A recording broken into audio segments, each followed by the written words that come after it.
Hi everyone. Thank you for coming along to our first virtual author panel presented by romance.com.au. We're going to keep everybody pretty much on silent if that's okay, and videos off, just to sort of keep the focus on our authors. So if you have any questions at any time, can you pop them in the group chat, and we'll loop back to them at the end. That would be really helpful. Alrighty, so let's kick off. I'm Rachael Donovan, publisher at Harlequin Books, division of HarperCollins. Today we're shining a spotlight on Australian rural romance, chatting with 4 of our fantastic authors who know it inside and out, to get their take on why they write these wonderful stories, how they go about it, and introduce us to their most recently published novels. So I'll just do a quick introduction to everybody. Authors, if you don't mind giving everybody a wave when it's your turn, that would be great. Firstly, please let me welcome Rachael Johns. Rachael is an English teacher by trade, a mum 24/7, and is the best-selling ARBIA-winning author of The Patterson Girls and a long list of other sensational romance and women's fiction books. Today we're talking about her new release, Something to Talk About.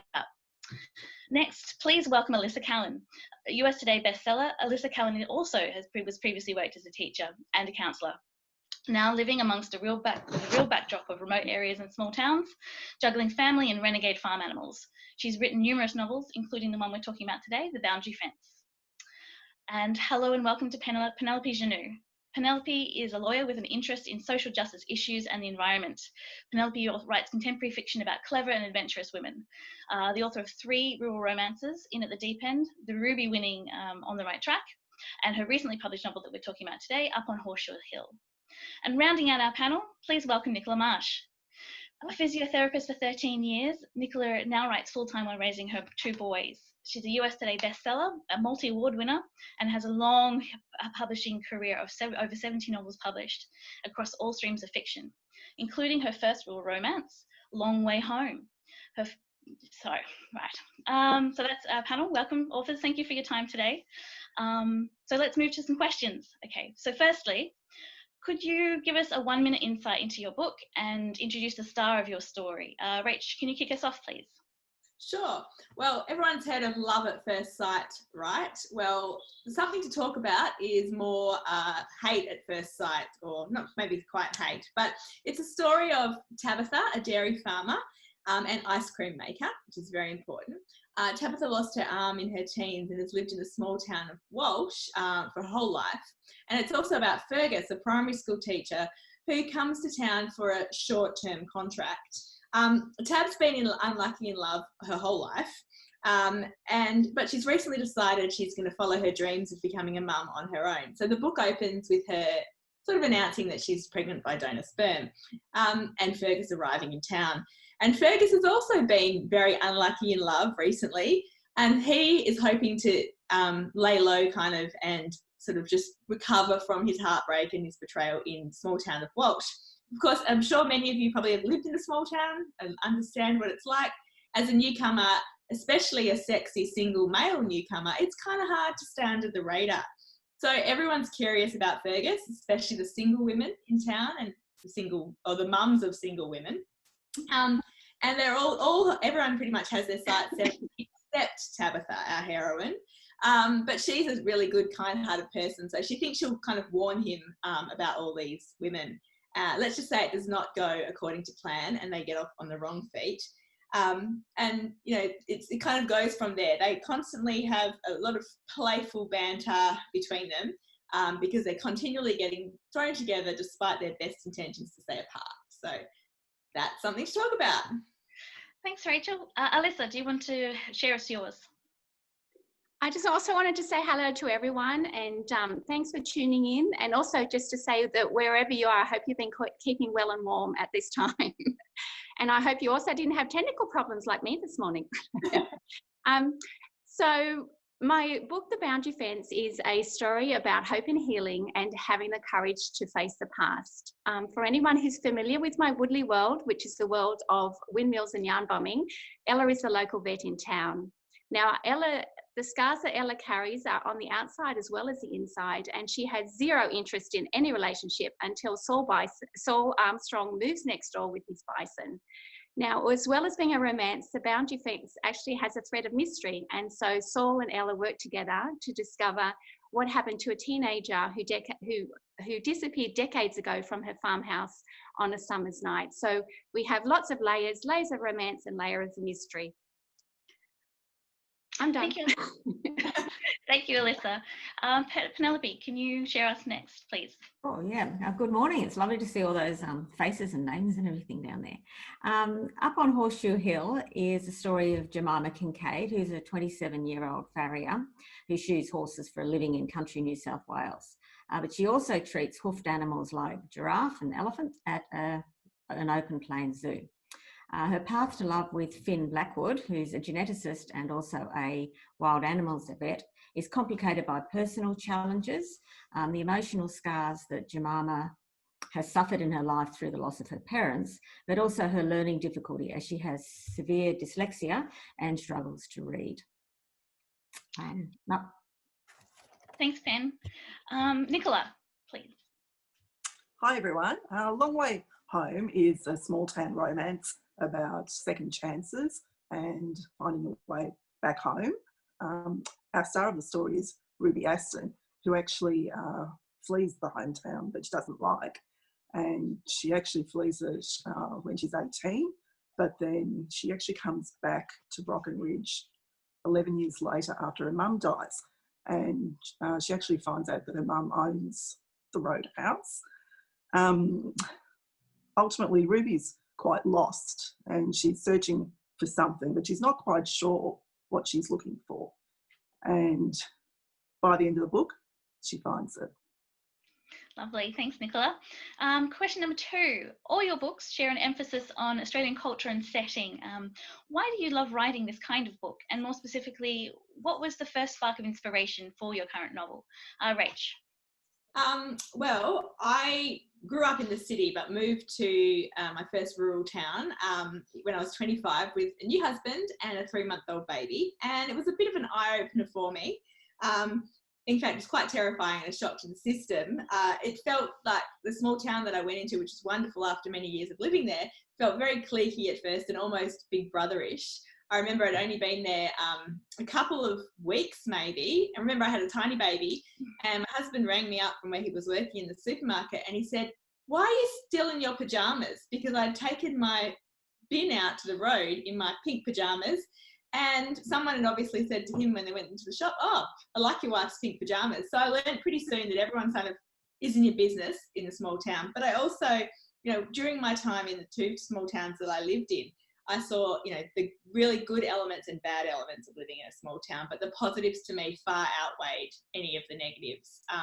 I witnessed, a horrible fire that did burn down the supermarket where my husband lived, and I saw many other terrible things that happened. And everyone just always, what amazed me was that small towns get together in emergency. They look out for each other, they help each other, they go above and beyond. But I also, I just love that dynamics where everybody kind of knows everyone. So that's sort of what I love about small town communities. This particular one, all of my books, I should say, have been inspired by living in the small towns. And this particular one was by a special person who I worked with in the library at Kojonup. I think I forgot to mention in my intro that Tabitha, my main character, is an amputee. She only has, 1.5 arms. And I basically ripped her off directly with permission from my boss, Lorene, who I worked in the library with. Lorene, when I started working with her, I didn't know why she lost her arm. It's not the kind of thing you kind of outright ask. But from the first day I met her, she just inspired me and amazed me, not only with what she could do. She can do so many things better than people with 2 arms could do. She can knit really well. She could ride a motorbike. She can quilt. She can cover books in the library quicker and more efficiently than anybody else could with contact. And I think anyone who's ever tried to, cover a book with contact knows how hard that is. But it was her optimistic and positive attitude and a helpful nature. Like, she never let anything get her down, never let her disability stop her, pursuing things that she wanted to do. And so I think from the moment probably I met Lorene, the seeds were sown that I would always write a character like her. And the other thing is something I noticed lots in small towns, but being stupid didn't realise until it was pointed out to me that I hadn't written about this, is that often teachers and nurses will come to a small rural community for a short-term contract. They'll end up falling in love with a farmer or somebody who lives there and getting married and staying there. And a friend of mine pointed out, oh, you haven't written a rural romance like that. So when I was looking for a hero for Tabitha, who had already appeared in one of my other books, I suddenly thought, I'm going to do a teacher come to town. So yeah, all of my books are inspired by the places I have lived. Lovely, thank you. Alissa? Well, I might be biased because I read rural as well as write it, but I think the genre, there's something special about it. It just encapsulates so much of what we're about in Australia, the beautiful natural surrounds that we live in, and also that sense of community and mateship that Rachael talked about. So because Ella was already part of a series, she was already sort of fully formed. And the only thing that I sort of didn't have an instant sort of understanding of was who was going to be her perfect match. All I knew was that the man had to have an affinity with animals. And because I live on a farm, sort of inspirations all around me, and sometimes in the most unlikely of places. And so I sort of had this little bit of a plot dilemma. And as you do, you go grocery shopping for bread and milk. And I went to the grocery store, and usually in the car park, there'll be the utes with the hay on the back. And in the drought, there were, you know, other vehicles with big water containers. But this time there was a truck, and it had the name of a bison farm on the outside. And so as soon as I knew that there was a local bison farm, all my plot pieces instantly dovetailed together, and I had my hero. So I was very excited. I probably forgot half my groceries, but I came home and I had my book. Thank you, Alissa. Penelope? Yeah, when I was growing up, I actually lived on the outskirts of the city, and horses and competitive horse riding were a very important part of my life then. After that, I was a lawyer, but I always had a particular interest in environmental law, health and disability law as well. Writing rural stories, it's kind of a way back home for me, back to the horses, but also using my professional life, I guess, because I get to create the close-knit rural communities in wonderful settings, and I can explore not only the relationship between my hero and heroine, but also issues important in my professional life, such as particularly environmental ones, such as global security and global warming and water security. The spark of inspiration for this book, my husband and I raised 6 children together, 9 years apart. So you get a lot of joy in all of that, but you get a lot of challenges too. One of my lovely kids had a processing disorder, so he had a lot of trouble with reading and comprehension, particularly in his early years of school. And so it was a matter of him finding a different way of learning to the other kids. My heroine in Up on Horseshoe Hill, she didn't finish school. She works with her hands as a farrier, but I really want to explore that notion of her practical and her intuitive intelligence, and also the love of the animals that she treats. They're absolutely a fitting match for the hero, who is a geneticist and a vet, and educated in a very conventional way, and is highly regarded. In some respects, these characters seem to be like an opposites attract.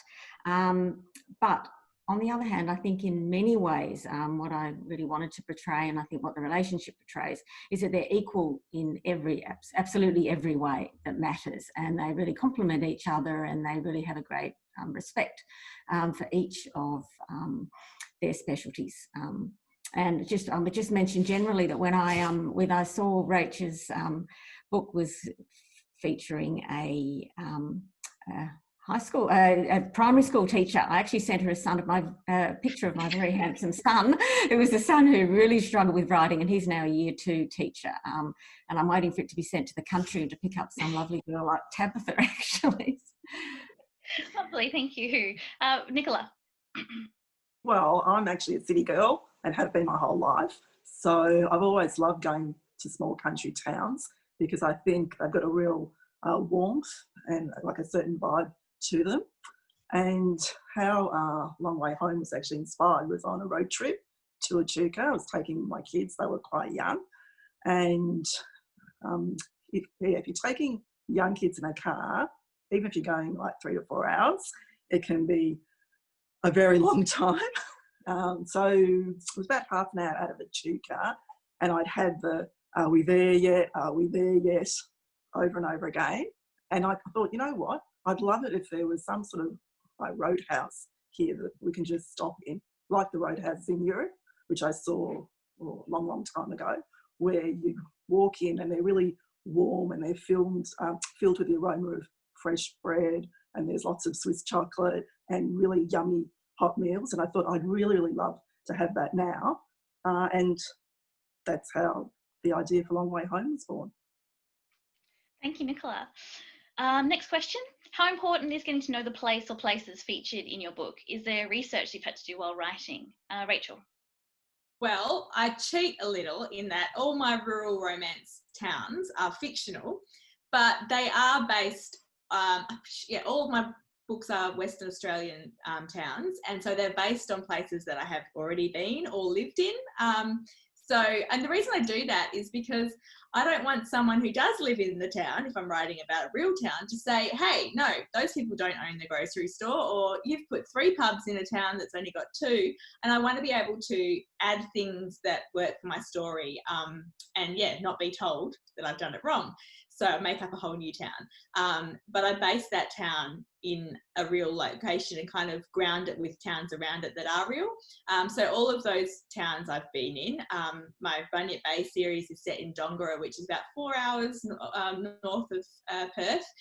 And it's coastal and farming. And I wanted a town that did have both. And my first book and a linked book are set in Kojonup, which I mentioned before. They're set in Kojonup. I made it up, but these places feel very real to me, and they feel like they're real places because they're based heavily on real places. In the case of Walsh, which is the small town in Something to Talk About, and also the book is also set in a ghost town slightly, which is a nearby town, and I definitely saw that when I've been driving between country towns. What often pulled at my heartstrings, apart from the old pubs and buildings, which I love including, is the tiny towns that are no longer really viable, and they often are ghost towns because big highways have come along or whatever. So that was inspired by a little town near Kojonup. But I set this particular book in the dairy farming region in the southwest of West Australia, where I have I've farmed for many years. I've holidayed for many years, and many people know this area. Sort of Townsville might relate to Margaret River, Bunbury. And so I sort of located it in that area, but I did nothing about dairy farming. I remember when I was, I think, 19 and working in England, a friend of mine had a dairy farm on the Isle of Gea off Scotland, and I loved that, but that was a very long time ago, and I couldn't remember anything about, what I'd learned when I visited her. So luckily, I have a lot of farming friends from living in small towns, and one of them was a dairy farmer, and I went and stayed with her for a weekend. Got up before the crack of dawn, which for someone who is not a morning person, I feel like it shows real dedication to my writing. And so we went there, I put on the gumboots, I saw the ins and outs of, from bringing the cows into the dairy and how it all worked. Lots of photos, lots of notes. And so hopefully I've got that aspect right. So, there's always an element of research, a bit different for each book. Yeah. Thank you. Alissa? Well, if you like travel and see new places like I do, writing is the best job because all the trips are research. But unfortunately, because but because The Boundary Fence is the last of my series, I'd already established my town and my area, and it is based in the Central West. So this time I didn't have to travel too far afield. So I look forward to my next series, which is in the Snowy Mountains. So I'm very excited to do lots of research trips down there, especially when it's snowing. So for the Boundary Fence, there were 2 main areas that I thought I had to research, and one was what Ella did as a summer vet, and the other one was about bison. And it turns out there's a reason why we keep getting invited to our local vet's Christmas party every year, because we obviously go there a lot with our farm animals. And I opened up my vet file, and I had everything from snake bites to pestivirus to pink eye. So basically, whatever happens in the Boundary Fence, that has actually happened to our animals. And I've been doing research for a very long time that I never realized that I was doing. And then for the bison research, that didn't always go according to plan. I had a long time ago lived in America and in the Rocky Mountains, so I was fascinated by the animals over there. And also we're so lucky to have the Western Plains Zoo in Dubbo. So my children basically grew up there. We spent a lot of time there. And Pen came to Dubbo to also go to the zoo, and we went for a research trip. And however many times I've been there, the bison were always in this particular paddock. So I was going to have another look at them and just sort of see them again. And we get there and they were gone. And so my research trip with Pen for the bison was an epic fail. We had a lot of fun and Pen got lots of stuff, but yeah, there's no longer any bison at the Dubbo Zoo. Okay. Penelope. Okay. Yeah, well, I'm very familiar with the area in which my books are set, sort of in the central west of New South Wales and the upper and lower Hunter Valley. Up on Horseshoe Hill, I must say, though, it was the actual professions of my characters, which took a long time to research. I spent many, many hours on the road with a master farrier, which was an absolute privilege, watching him at work and asking him lots and lots of questions. And he was so passionate about farrier, and I knew that he would go into such detail in, you know, the formation of a horse's hoof and so on. And I felt it was really interesting, but I felt really guilty thinking, look, this is not going to go into the book, because he really wanted me to get the intricacies of all of this right. And of course you can explore some of those things, but not all of them. As far as the hero up in Horseshoe Hill, he's a vet and also a geneticist, which these things do actually exist. That was fascinating, and I learned such a lot about wildlife conservation and the importance of international zoo breeding programs in preserving genetic diversity in endangered species. And this is probably why we don't have bison, I think, Alissa, in the zoos anymore, because the zoos really focus on genetic diversity, and that's why if a lion or a giraffe or whatever has offspring, that offspring, some of the offspring they will continue to breed with that, but they'll only choose one because they really want to have that genetic diversity. And different views all over the world, or different zoos all over the world, will have different gene pools, because then if ever that animal dies out in its natural environment, then at least there will be hope to reintroduce that species into another environment. So that was fascinating. Yeah, I had a lovely trip to Dubbo with Alissa as well.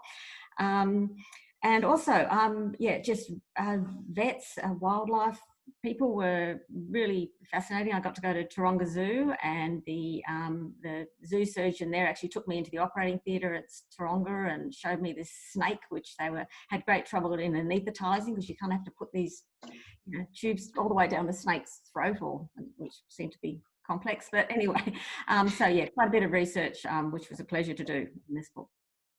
Thank you. Nicola?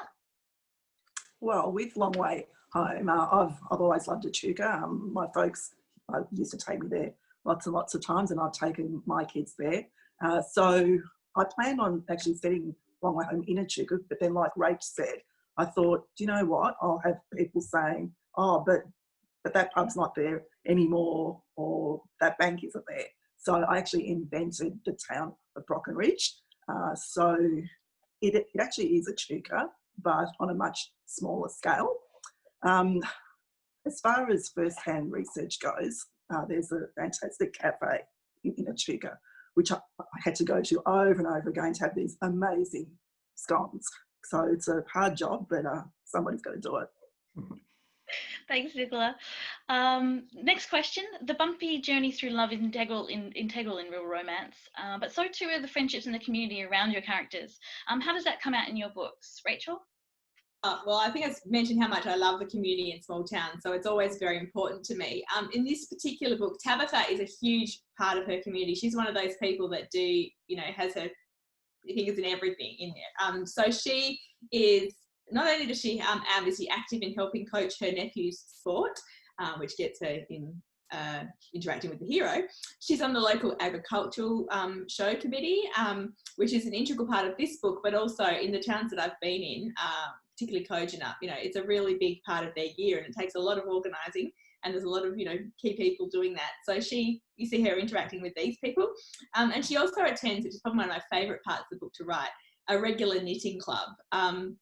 I didn't actually know how to knit myself when I first started writing this series, so but I always liked the idea of it, and I've pursued it, and I'm knitting now myself more. But Tabitha goes regularly. She's very good, despite having only one arm, and it's called Stitch and Bitch to her and the others, because this gives you an insight into the type of community activity it is. They're all helping, they all love each other and get along well, but they also use it to gossip. So we get good insight in these chapters into the other characters in the town, and we see Tabitha interacting and how she kind of what she means to them and they mean to her. One of the very important things is this: we see the variety of different people in town. So in the Stitch and Bitch class or knitting circle, there is one of Tabitha's favourite people is Beth, I think, who is a 90-year-old woman who came to town on a pen pal scheme 70 years ago. She was actually inspired by someone I met at a rural at an author event, at a library, and somebody told me their story, and I was like, oh, that is so cool. So Tabitha really loves her and has a special relationship with her, and I like. But I think the good thing about small towns and communities and any sort of group is that you often have multi-generational ages and people together becoming friends, and it's really important. You know, you get different things from different people. So Tabitha's also a member of the local volunteer ambulance service, a big aspect of her community. And she regularly visits her grandmother and the other residents in the local nursing home. And all these different connections are super important to her, and I think really help to show the type of person she is. Thank you. Alissa? I think no person is an island, and I think that's especially true in the bush because everybody has to look out for each other and have each other's back. And I think friendship adds light and laughter to people's lives, and communities are the heart of both big and large towns and regional areas. On our own farm, it doesn't matter if we've had 2 fires, but our first fire, we didn't even know our paddock was alight, except our neighbour roared up our driveway and said, "Do you realise you've got flames in your front paddock?" And we had no idea. So I think it doesn't matter if we've had a fire on our place, if my son or my husband bogs the tractor yet again, or even if we have some young Angus steers at the moment, and it's been so wonderful because it's rained, so our winter oats is up to their bellies. So you would think these cows would be really happy in their paddock, but instead they're very young and they want to go exploring. So they find any way out of any open gate. And we got a phone call yesterday morning about 7 saying, your cows are out up the back paddock. So I think without that, our neighbours' support and that sense of community, I think it just adds so much to where we live, regardless if we're in a rural or a city area. So I love that sense of camaraderie and a mateship and having everyone's back. And so I love to pay homage to that in my books and also celebrate it as well, because I think it's something that as humanity, we need to look out for each other. And I think I just love that about rural fiction and rural areas as well. Thank you, Alissa. Penelope? I think Rachael and Alissa have said all of that so well that I don't know how I can add to it, but yeah, that community of people to actually, people that support each other, and it is a team and people support each other in good times and in bad. In particular, I really love writing in Horseshoe Hill, the 2 elderly mentors that Jemima has. So one of them is the farrier that she trained under and a local sheep farmer. Partly I love writing these older characters because it gives me a chance to show how very important older people are in rural communities, providing essential services and also expertise long after they might be perceived as being too old to be useful. I think perhaps in larger towns or cities, there is no real retirement in many ways for older people. They continue to work and farm and so on, and be very productive in small communities, and they're actually needed. And I think that's what most of us all need in life, no matter how old we may be. And there is perhaps more opportunity for that, I think, in small communities. So that's an important aspect of it for me. True, so true. Nicola? In Long Way Home, much of the book centres on the roadhouse and Ruby trying to actually save the roadhouse. So her 3 friends, which are actually her extended family, we've got Harry, Tash and Alicia, just a really vital part of the book. And through them, we sort of see the extended community come in and try to also save the roadhouse. As I was actually writing, I wanted to have a character who was more diverse. So I actually made Alicia Indian, and her whole theme in the book is actually also trying to find her way home too. Also, we've got 3 mean girls. We've got Jane, Beck and Lou. And I actually had them in there for a purpose because I actually wanted to make Jane quite bad, because in the sequel, Second Chance Lane, I actually tell her story. And I think as a writer, it's often a really hard challenge to take like a really mean, nasty character and try to make them nice. Thank you, Nicola. Okay, it's our last question. So let's just do a quick fire. So I just got an eye on the time there. And finally, what do you hope readers will take away from your book? Rachel. I was getting so used to listening to everyone else, I forgot you were going to ask me a question. Well, basically, in all my books, the biggest thing I really hope is they'll have fun and an escape, especially at the moment. I think we're all in need of some really, escapism, and I think the rural romance gives you a warm, fuzzy feeling, and it makes a feel-good fiction, as well as being, there's lots of issues you can explore. And so that's my first foremost thing. I hope they have fun and they get a few minutes escape, or a few hours escape from their everyday life. But specifically in terms of something to talk about, as well as enjoying the antics and the banter between Tabitha and Fergus, I hope that they'll take away the message that if you've got the right attitude in life, life can throw you all sorts of obstacles, but, if you're positive and you do, keep trying to do your best, then, you can overcome a lot of these obstacles. I guess the book's also about the importance of forgiveness, and not holding on to the past, because if you're not forgiving other people and holding on to things that have happened to you, then you're not being able to live your life to the fullest. So that's kind of what I hope people get out of something to talk about. Thank you. Alissa? So when I sort of put pens to paper, which shows my age, because I wasn't on a keyboard, and I gave serious consideration about what type of genre and type of books that I wanted to write. And from my counselling days, I sort of saw firsthand that life doesn't always deliver that happily ever after. So it was a conscious choice that I wanted to write uplifting, feel-good stories about new beginnings and second chances. So I hope when readers read my Woodley series, and particularly the Boundary Fence, that it gives them a respite from real life if they need it, and that it also leaves them with a sense of hope and a sense of peace. Lovely, thank you. Penelope? Yeah, up on Horseshoe Hill, it is a story about loss. It's a big part of it, and the fear of loss, but fundamentally a story of hope and new beginnings. There's a lot of sexual tension between the characters as well, which I always quite enjoy writing. And that certainly gives a bit of escapism to all of us too, I think. A number of readers have enjoyed learning more about farriers and wildlife conservation, but it's Jemima and Finn's relationship, their mutual respect and their appreciation of difference, the differences between them and what makes them get on so well, that I hope will stay in readers' minds after they finish the story, provide an uplifting experience. Thank you. Nicola? Well, I hope after readers have read Long Way Home that they think there's always hope to revisit the past and to make amends. And that's actually a theme I've carried through into the sequel, Second Chance Lane, for Tash and Jane as well. Thank you. I've just noticed we have a few questions brewing, so I'm going to just throw them out there. So if anybody wants to jump in, there is one that's directed. Belinda has a question for Penelope, which is Nate going to get his own love story? Oh, a lot of people love Nate. Yeah, he does appear in my next book, I must say, but he's he's not ready for love yet. He gets a good story though. Thank you. Michelle asks just a general question for everybody. What is the authors here? What are your favourite authors? Just a quick fire if anybody wants to jump in. Well, apart from all the rural romance authors, of course, that are here, I think if I had my top three, it would be Leanne Moriarty, Marianne Keyes, and Kristen Higgins. Anybody else? I will. It's a little bit like asking about your favourite child. So I have so many different authors that I love, my go-to authors for lots of different genres. But at the moment, I'm doing a real Regency binge and I'm reading lots of Julia Quinn. So just a little bit different outside of my wheelhouse. Lovely, thank you.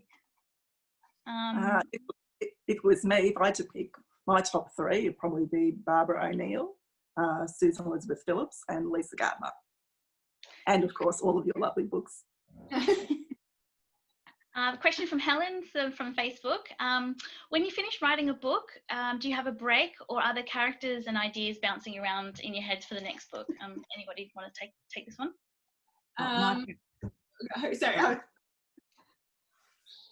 I was just going in order from before. So all I was saying, that was easier. I tend to think I will have a break, but there's always, the next book is kind of always percolating while I'm writing a current book, and the breaks don't usually last as long as I intend, because I kind of get itchy feet when I'm not writing and I feel a little bit weird. So as much as I like the idea of a break, I don't usually have much of one. Penelope? Yeah, I think when I'm doing the edits for the next book and I'm thinking about the other characters that I'm thinking up, that's when I know I can let them go, I suppose. Once the book's actually out, I think those characters have had their happy ending and I can actually move on from them. But there's sort of, then after a gap of a few months, then there's always a bit of a sweet spot for, I think, all the characters that we all create. And it's wonderful to hear about those characters through readers talking about them or continuing to talk about them as well. Thank you. And Jessica from Facebook has asked, what happens about, so we sort of covered off the inspiration, but what about the motivation to push forward? Like what happens if you get stuck or you have a bit of a dip in confidence? Does anybody have any advice or words on, has that happened? All right, I'll jump in since no one has. All I was going to say is it happens a lot to me. The confidence is, often at an all-time, feels like low, and I just have to keep going. I have to keep pushing words through, and sometimes those words I will then go and remove the next day because a lot of thinking time needs to happen to move forward. But what the main thing that I think holds me up sometimes a lot, and I'm a slow learner, so I always forget this until I'm in it and realizing, is that I'm trying to make my characters do something that they wouldn't probably do, or I want something to happen in a story, but it's not what's happened so far. That's not going to lead into that, and I'm kind of just trying to make the story do, or the characters do things that they won't do. So once I realize, oh, hang on, this story is not about you, it's about the characters. What would they do? And I rethink things. Usually, then I can move forward for a little bit longer before I have the same stuck thing again.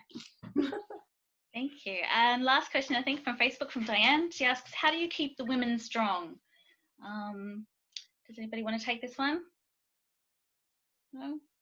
I often give them professions or occupations that you can really dive into, because it's wonderful to, usually if the character is a sort of teachers or environmentalists or farriers or whatever it might be, if they're really passionate and independent and really feel strongly about the area they're working in, I think that's a really good way to show that they're independent, and it's fantastic that they find love, and I couldn't want anything more for them, but they don't need a man to survive or to be happy. He just really enhances the world, the life that they built for themselves.